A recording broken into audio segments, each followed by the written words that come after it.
Assalamualaikum warahmatullahi wabarakatuh. Sahabat Titik Balik, kembali kita bertemu setelah libur panjang atau cuti besar Hari Raya Idul Fitri 1444 Hijriah atau 2023 Masehi. Masih dalam suasana bulan Syawal, saya mengucapkan mohon maaf lahir dan batin, taqabbalallah minna wa minkum. Untuk pembahasan kita pekan ini masih pada isu-isu yang hangat, isu politik. Kita akan coba sedikit menarik isu dari pusat atau Jakarta ke daerah terkait dengan persoalan penentuan capres dari PDI Perjuangan.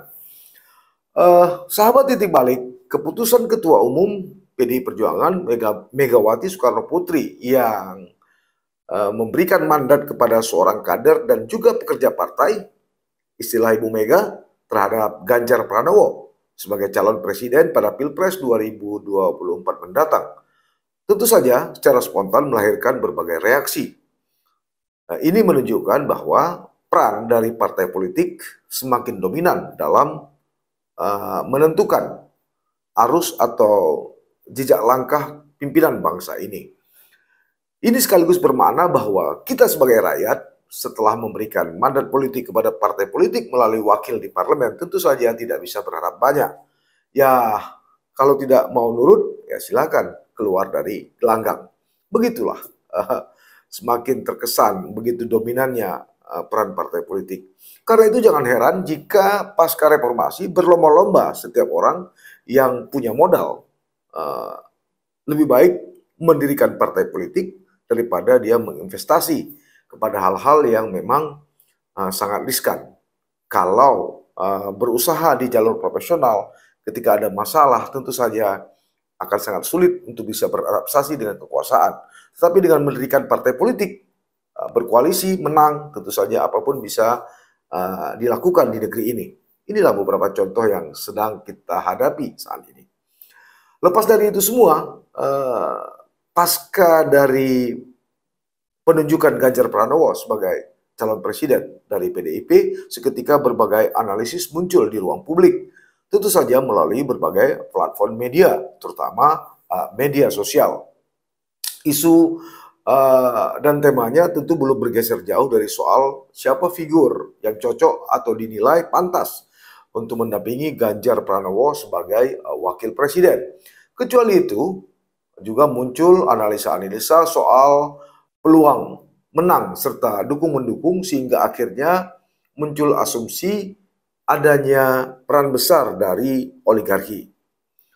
Merujuk pada Kamus Besar Bahasa Indonesia atau KKBI, oligarki adalah pemerintahan yang dijalankan beberapa orang yang berkuasa dari golongan atau kelompok tertentu. Oligarki berasal dari bahasa Yunani atau oligarkes yang berarti sedikit yang memerintah. Dalam ilmu negara, konsep oligarki merupakan salah satu yang paling populer, yakni gagasan dari filsuf Plato. Teorinya menyebutkan bahwa oligarki merupakan bentuk pemerosotan dari pemerintahan aristokrasi, pemerintahan yang dipimpin cerdik pandai menjadi dipimpin segolongan kecil yang memerintah demi kepentingan golongan itu sendiri. Sepertinya apa yang distantir dari teori ini sedang terjadi sejak beberapa tahun lalu atau beberapa periode lalu pasca reformasi. Masih ingat soal Jeffrey Winters misalnya dalam bukunya Oligarki yang terbit pada tahun 2011 lalu.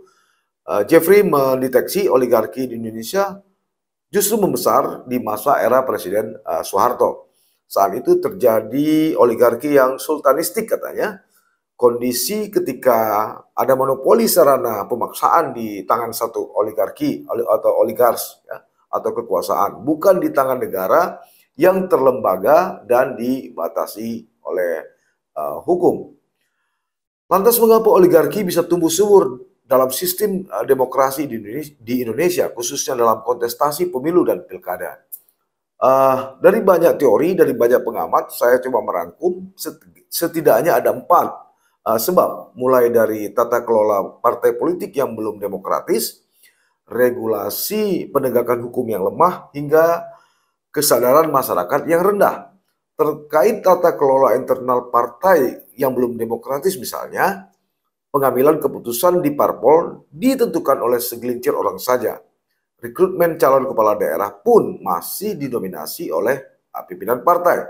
Sedangkan pengurus dan anggota tidak punya akses yang memadai pada pengambilan keputusan yang didukung oleh partai. Ambil contoh misalnya, apakah anggota partai mengetahui jika si A, si B, si C, atau si D yang dicalonkan partai? Apalagi kalau kemungkinan penentuan calon anggota DPRK, DPRD, dan DPR RI secara tertutup. Tentu lebih didominasi oleh pimpinan-pimpinan partai. Bisa jadi atau bisa dijawab jamak ya soal penentuan tadi. Tentu jawabannya tidak. Kenapa? Karena tidak ada akuntabilitas yang bisa diakses oleh pengurus dan anggota partai terkait proses nominasi di internal partai. Ini terkait soal pencalonan tadi. Di sisi lain terkait regulasi, terutama soal ambang batas pencalonan presiden dan wakil presiden misalnya, serta kepala daerah, juga ini sangat abu-abu atau memasuki era yang atau ruang yang sangat kritis. Sebab untuk dapat mencalonkan presiden ke depan dan wakil presiden pada Pilpres 2024, partai politik atau gabungan partai politik harus memperoleh kursi sedikitnya 20% dari jumlah kursi DPR atau 25% dari suara sah nasional pada pemilu legislatif sebelumnya. Hal lain yang juga berkaitan dengan regulasi ialah sangat berat dan mahalnya persyaratan bagi pencalonan kepala daerah dari jalur independen atau perseorangan.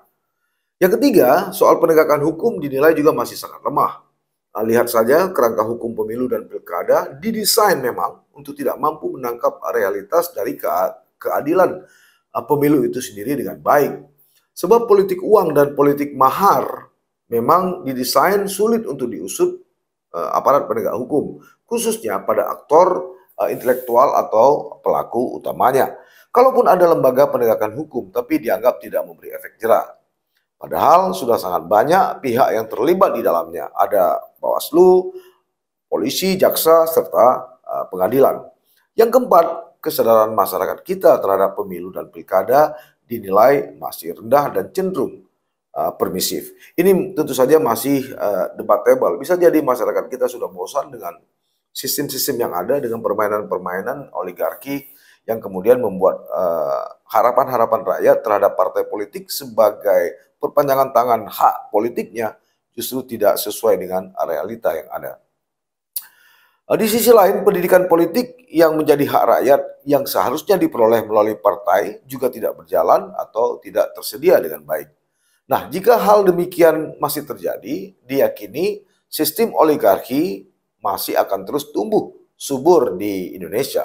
Tapi lepas dari semua itu, yang menjadi pertanyaan kemudian adalah mengapa partai politik begitu dominan memainkan peran?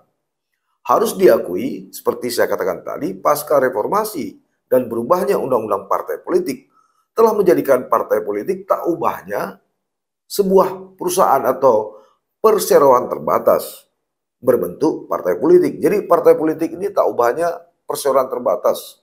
Hanya saja segmennya adalah partai politik. Kenapa begitu? Karena memang kalau kita melihat untuk mendirikan sebuah partai politik itu harus punya modal yang cukup. Hanya orang-orang yang punya modal yang bisa mendirikan partai politik.